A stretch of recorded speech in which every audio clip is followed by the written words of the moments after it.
Hi friends, நான் உங்கள் அபி. இன்றைக்கி நம்ம வீட்டில் சண்டே சமையல் என்ன அப்படிங்கிறத பார்த்துடலாம் வாங்க. காலையில் கொழுக்கட்டை செய்கிறதுக்காக கொழுக்கட்டை வெந்துட்டுருக்கு. கூடவே மல்லி புதினாட்டி 1 டம்ளர் எடுத்துக்கலாம் அப்படின்னு சொல்லிட்டு அதை கொதிக்க வச்சிட்ருக்கேங்க தனியாக 1 டம்ளர் தண்ணியில்.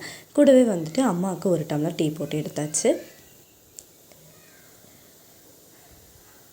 அடுத்து தான் பார்த்துட்டோம் அப்படின்னா காலையிலத்தைக்கு அப்புறம் கூட்டு மதியானம் செய்கிறதுக்கு எல்லாத்துக்குமே ஃபஸ்ட்டு அம்மா எந்திரிக்கிறதுக்குள்ளேயே வெங்காயம் கட் பண்ணி வச்சுருந்தாங்க. கொழுக்கட்டையும் வெந்துருச்சு. 2 நாள் முன்னாடி டீட்டெயில் ரெசிபி கொழுக்கட்டை நம்ம அப்லோட் பண்ணியிருந்தோம். அதே மாதிரி ப்ரிப்பரேஷனில் தான் இன்றைக்கி. பட் மாவு அரைக்கும் போது கொஞ்சம் ஒரு 2 மிளகா சேர்த்து அரைச்சிருந்தோம். இதுவும் சூப்பராக இருந்துச்சு. சாம்பார் செய்கிறதுக்காக பருப்பு வேக போட்டு எடுத்தாச்சு. கூடவே அந்த பருப்பு தண்ணியெல்லாம் வடித்து ரசமும் செஞ்சாச்சு. ரசம் அம்மா செய்கிறது எப்பவுமே சூப்பராக இருக்கும், பருப்பு ரசம். அடுத்து தான் கூட்டு செய்யலாம் அப்படின்னு சொல்லிட்டு நல்லா ஃப்ரெஷ்ஷாக பறிச்ச புடலங்காய் வாங்கிட்டு கட் பண்ணி வச்சுருக்கு இந்த மாதிரி சைஸ்லாம். கூடவே அதுக்கு தேவையான தேங்காய் பூண்டு எடுத்து வச்சாச்சு. கொழுக்கட்டை தாளிக்கிறதுக்கு தேங்காவும் துருவி வச்சுருக்கு. சாம்பாருக்கு முருங்கைக்காய், கத்திரிக்காய், கூடவே உருளைக்கிழங்கு சேர்த்து சாம்பாரும் ரெடி ஆகிடுச்சு. இது இன்னும் ஒரு கொதி வரட்டும் அப்படின்னு சொல்லிட்டு வச்சுருக்குதுங்க. இன்றைக்கி கொஞ்சம் சண்டே வெஜ் மெனுவாக செஞ்சுக்கலாம் அப்படின்னு சொல்லிட்டு வெஜ்ஜில் தான் ஃபுல்லாமே ப்ரிப்பேர் பண்ணியிருந்தோம். இப்போ கூட்டுக்காக தேங்காய் கட் பண்ணி வச்சுருக்கிற தேங்காய் போட்டுட்டு கூடவே பூண்டு ஒரு 7-8 பல் சேர்த்துக்கோங்க. கூட்டு செய்யும்போது பூண்டு நிறையா சேர்த்து செஞ்சோம்னா நல்லாயிருக்கும். கூடவே சீரகம் கொஞ்சம் 4-5 பச்சை மிளகாய் சேர்த்துக்கோங்க காரத்துக்கு ஏற்ற மாதிரி. இதில் நம்ம மிளகா பொடி சேர்க்க மாட்டோம். இது கொஞ்சம் தண்ணி விட்டு நல்லா இந்த மாதிரி பேஸ்ட்டாக அரைச்சி எடுத்துக்கலாம். கூட்டு இது வரைக்கும் நீங்கள் புடலங்காய் இந்த மாதிரி செய்யாமல் இருந்தீங்கன்னா மறக்காமல் ட்ரை பண்ணி பாருங்கள். வேறு லெவல் டேஸ்ட்டாக இருக்கும். இப்போ நமக்கு சாம்பார் ரெடி ஆகிடுச்சு. அதை அப்படியே இன்னொரு பாத்திரத்தில் வச்சுக்கலாம்.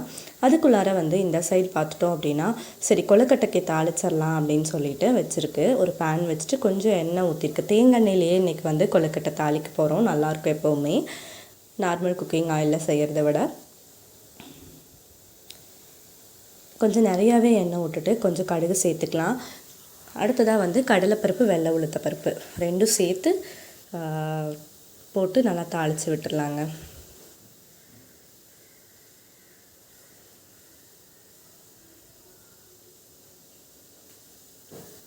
அடுத்ததான் கருவேப்பிலை கொஞ்சம் சேர்த்துட்டு வெங்காயம் நிறையாவே சேர்த்துக்கலாம். எப்போயுமே கொழுக்கட்டை செய்யும் போது வெங்காயம் நிறையா சேர்த்தோம்னா நல்லாயிருக்கும். ஸோ வெங்காயம் நிறையா சேர்த்துட்டு கூடவே 4-5 பச்சை மிளகாயை கட் பண்ணிவிட்டு உள்ளே சேர்த்துக்கலாம்.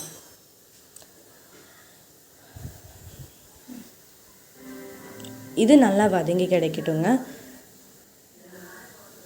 ஃபுல்லாக வதங்கினதுக்கு அப்புறமா நம்ம துருவி வச்சுருக்கிற தேங்காய் சேர்த்துக்கலாம். எப்பயுமே கொழுக்கட்டை செய்யும்போது இந்த மாதிரி கொஞ்சம் டிஃப்ரெண்ட்டாகவும் செஞ்சு பாருங்கள். தேங்காய் நிறைய சேர்த்து அதுக்கப்புறமா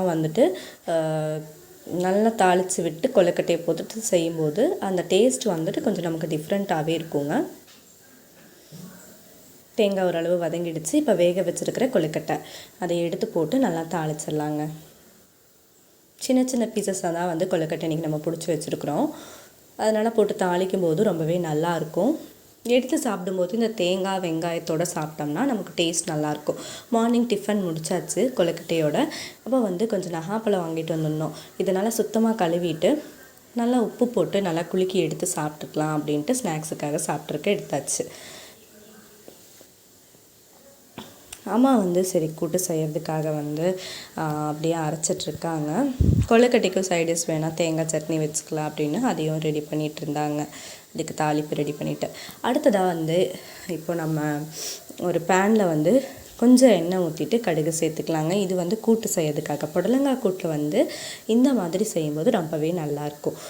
கடலைப்பருப்பு ஒரு கப் அளவுக்கு எடுத்து அதை ஒரு அரைவாசி வேக வச்சு எடுத்து வச்சுக்கலாம் இந்த கூட்டு செய்கிறதுக்கு. இது ரொம்ப ஹெல்த்தியான கூட்டு அப்படின்னு கூட சொல்லலாம். புடலங்காய் ஒரே டேஸ்ட்டாக சாப்பிட பிடிக்காதவங்க இந்த மாதிரி கொஞ்சம் டிஃப்ரெண்ட்டாக ட்ரை பண்ணி சாப்பிடும்போது கூட ரொம்பவே நல்லாயிருக்குங்க.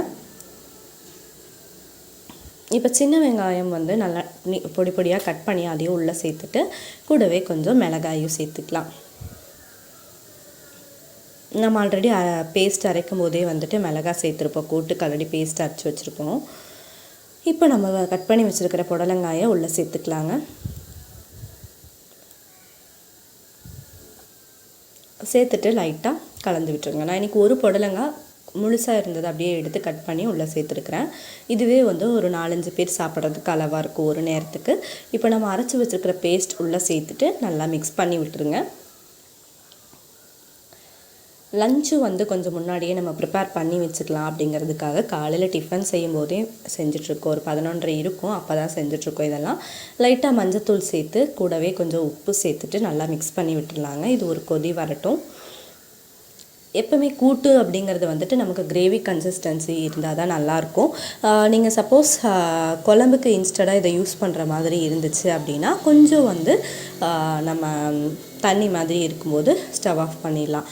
இப்போ நான் உங்ககிட்ட ஆல்ரெடி சொல்லியிருந்தேன் இல்லைங்களா, கடலைப்பருப்பு வந்து நல்லா ஒரு அரைவாசி வெந்து கிடைக்கிற மாதிரி வேக வச்சு எடுத்துருக்கோன்னு. அந்த கடலைப்பருப்பு எல்லாத்தையுமே இப்போ வந்து இதுக்குள்ளார சேர்த்துக்கோங்க.